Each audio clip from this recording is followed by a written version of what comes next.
Biz bugün motosiklet sürücülərlə bağlı profilaktiki tədbir keçirdirik.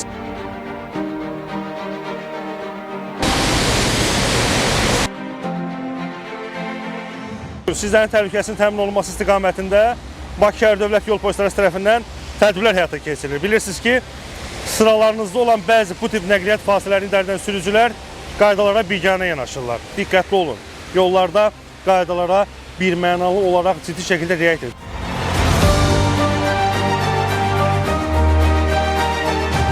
Nəzərə almaq lazımdır ki, sizin ani diqqətsizliyiniz, yol hərəkəti qaydasını pozmağınız nəticədə ağır yol nəqliyyat hadisəsinin baş verməsinə gətirib çıxara bilər.